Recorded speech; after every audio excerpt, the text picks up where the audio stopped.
Oke, jadi ketika Chandra nge-review mouse gaming kemarin ada yang komen, gua nangis lihat mouse ini, harga doang mahal dan bukan buatan orang Indonesia. Bah, karena ada komen seperti itu, jadi bridging kita hari ini kita akan ngebahas mouse gaming dari brand lokal yang udah go internasional. Mouse ini hype banget di internasional, laris banget di forum internasional dan banyak yang suka. Dan perkenalkan, ini adalah Vantex Aria XD 7.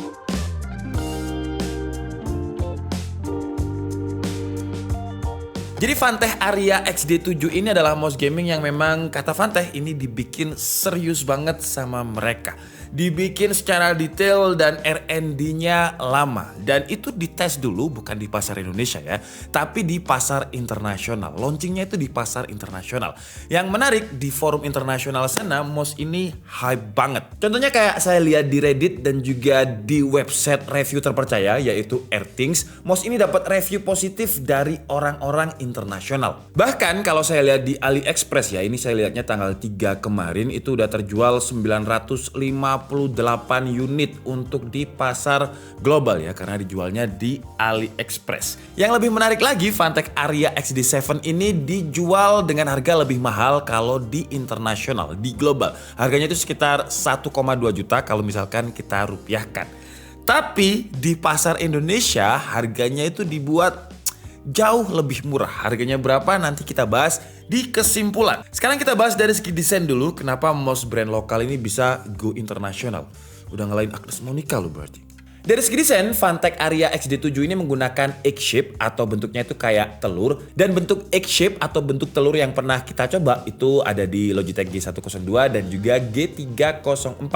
Buat kalian yang mungkin tripophobia atau nggak suka desain yang bolong-bolong kayak gini, tenang aja karena di dalam paket pembeliannya kita juga dapet shape yang nggak bolong-bolong, yang seperti ini ya. Kalau Chandra sukanya pakai mouse ini sih yang bolong-bolong. Tapi kalau saya pribadi jujur saya geli ya dengan yang bolong-bolong kayak gini. Jadi saya sukanya yang ketutup. Dan itu enak banget loh ya pasangnya ya. Jadi kalau misalkan ini yang bolong-bolong nih kalian lihat ya. Sets itu kayak ada magnetnya gitu. Jadi dia langsung nempel. Gak usah kunci-kuncian. Kayak langsung tek gitu.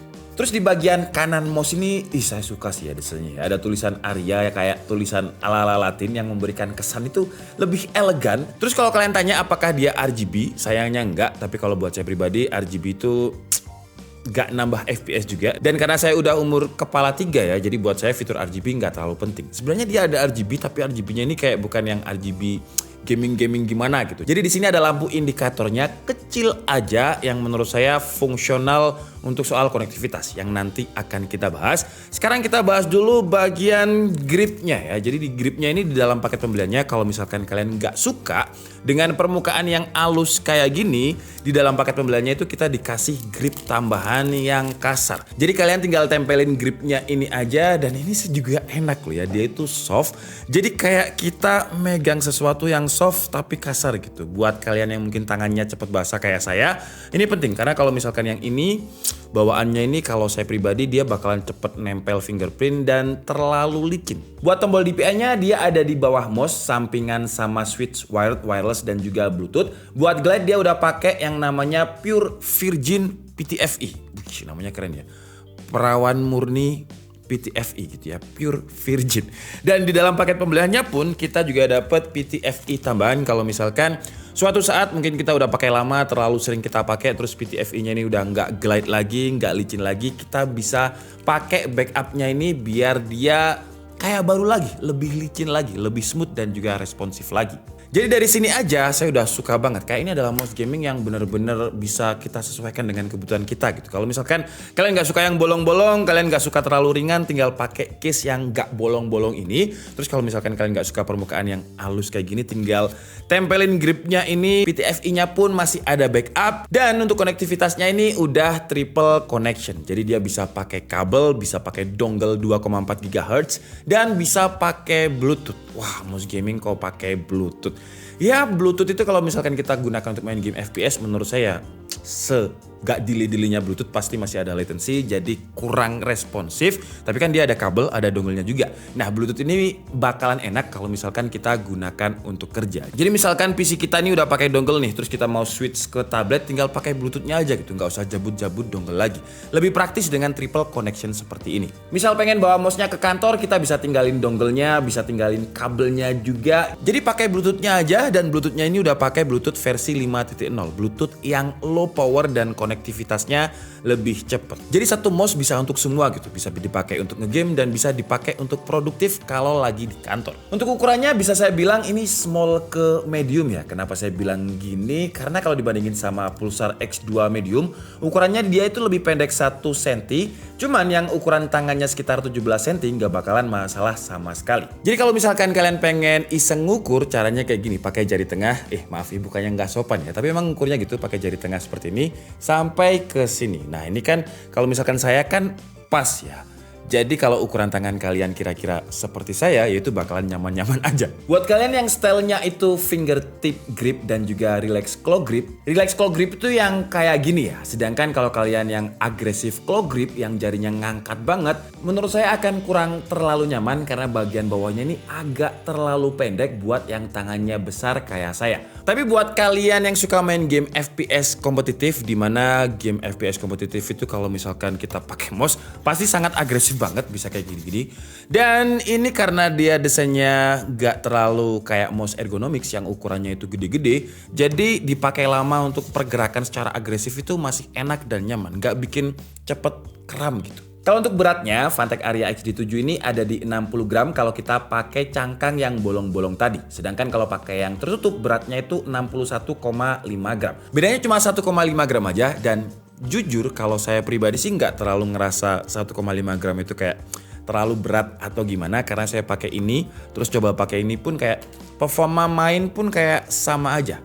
Tapi kalau saya pribadi suka yang ini sih ya, karena kalau yang bolong-bolong itu kayak ya lama-lama dilihat itu geli gitu. Dan overall sampai titik ini aja reviewnya ya, saya udah amazed gitu dengan Phanteks, dimana ini adalah brand lokal yang mau ngembangin teknologinya dan mau concern detail untuk mouse-nya. Jadi udah sesuai namanya gitu ya, Phanteks atau teknologi yang fun. Dipakai itu kayak yang menyenangkan jatuhnya. Kayak contohnya sensornya nih, sensornya fun banget karena di Aria XD7 ini dia pakai PixArt 3395, yang mana ini adalah sensor terbaru dan dia punya akselerasi 50 gram dan tracking speed sampai 650 inch per second. Yang berarti memang lebih gede daripada sensor di bawahnya, cuman untuk feel-nya sih gak bisa gimana berasa karena kita udah di zaman dimana semua sensor mouse gaming itu bagus dan fitur-fiturnya juga mirip-mirip. Cuman kalau secara feel sih dibandingkan dengan PixArt 3370, ini kan pakai 3395 ya sensornya ya. Kalau saya pribadi sih kayak jujur walaupun spek di atas kertas dia lebih bagus dibanding pendahulunya, kayak agak susah aja gitu bedain antara PixArt 3370 dan juga 3395 ini. Fitur-fiturnya itu juga masih kayak sama. Nah, untuk fiturnya kita bisa buka di aplikasinya Phanteks Aria XD7. Jadi kita bisa atur di bounce rate, terus ada lift of distance atau biasa kita sebut dengan LOD. DPI-nya bisa sampai 26.000, gila gede banget. Terus juga ada ripple control dan juga angle snapping yang apa itu udah kita bahas di video sebelumnya sih ya. Jadi kalian bisa cek aja video kita sebelumnya tentang apa itu ripple control dan juga angle snapping. Jujur kalau dari fitur buat kalian yang kompetitif, terutama di game FPS ya, kayak Valorant, CSGO, fitur ripple control sama angel snapping ini gak gimana berguna, meskipun di video sebelumnya udah dikasih lihat Chandra kalau kita nyalain kita bisa tarik garis lebih lurus karena sensornya ini nyoba benerin movement mouse kita. Cuman kalau dari pengalaman saya, ripple control dan juga angle snapping ini kalau misalkan kita aiming nih ya, sudah seperti ini, tiba-tiba dia dibantuin kayak dia sok tahu nih. Padahal kita itu ketika aiming itu pasti udah ada feelingnya ya.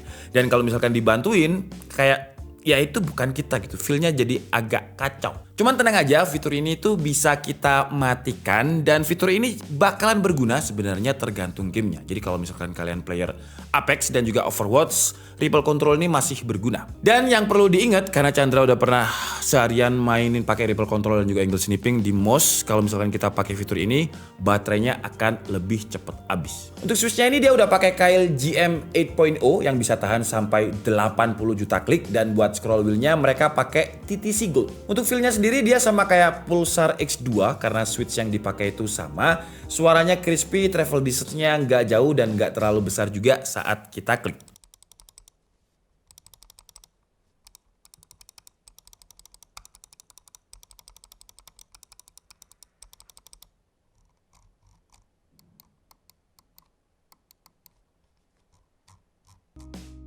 Untuk mouse-nya ini jujur ketika dia datang ini kita udah cas sampai full dan ini udah sekitar 1 minggu lebih tapi nggak dipakai selama 1 minggu secara terus menerus gitu sih ya. Dia baterainya itu 300 mAh ya hampir mirip dengan mouse gaming wireless kebanyakan. Dan kalau Fantech klaim baterainya ini bisa tahan 40 jam. Tapi sebenarnya tergantung pemakaian juga ya. Kalau misalkan kita aktifkan semua fiturnya, baterainya ini bakalan cepet habis juga. Dan dari dulu yang saya suka dari Fantech adalah mereka selalu mendengarkan feedback dari community-nya.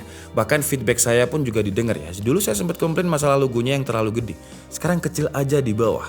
Sekarang saya nggak pernah ditanyain feedback sih sama Fantech ya. Karena memang udah banyak komunitas yang ngasih input ke Fantech. Kita bisa lihat mulai dari shape-nya, beratnya, sensor, sampai jenis switch, dan scroll. Pokoknya semuanya itu diambil dari input-input komunitas dan most enthusiast. Tapi yang saya suka Fantech masih bisa kasih harga yang jauh lebih terjangkau dibandingkan kompetitornya.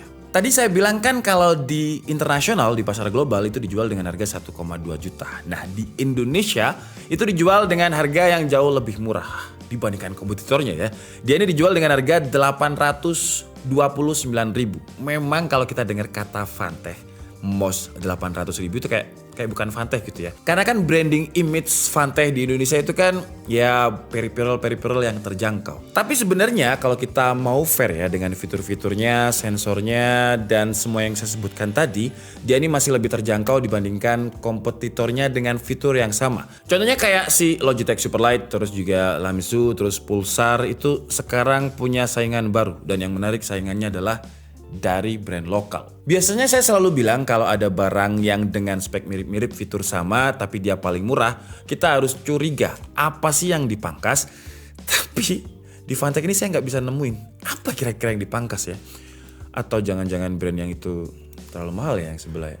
Karena build quality-nya nih ya dengan harga segitu tetap dijaga gitu. Kalau misalkan kita tekan-tekan gitu nggak ada kayak cracking, nggak ada bunyi-bunyian ringkih gitu, nggak ada. Oke lah, jadi mungkin cukup segitu aja video review dari Fantech Aria XD7 ini. Buat kalian yang mungkin udah pegang barangnya, udah coba, kalian bisa share pengalaman kalian di kolom komentar. Karena mouse, keyboard, atau peripheral itu memang biasanya ya subjektif lah, karena sesuai dengan penggunanya. Dan kalau kalian tanya, walaupun gak ada yang tanya, saya mention aja. Karena kursi yang saya pakai ini juga match dengan si mouse gaming yang kita bahas ini. Namanya adalah Fantech Ocha 259. Kita udah pernah bahas yang Min Edition, cuman ini lebih enak aja sih ya. Dan dia sekarang juga udah ada sandaran kakinya kalau misalkan kita capek pengen nyantai gitu, lebih nyaman aja. Jadi untuk link pembelian keduanya ini akan saya taruh di kolom deskripsi. Oke lah, jadi mungkin cukup segitu aja video kita kali ini. Saya minta maaf kalau ada kesalahan dalam penyampaian informasi. Seperti biasa, kalian bisa mengkoreksinya di kolom komentar. Saya Dika Budi and see you on the next video. Bye bye.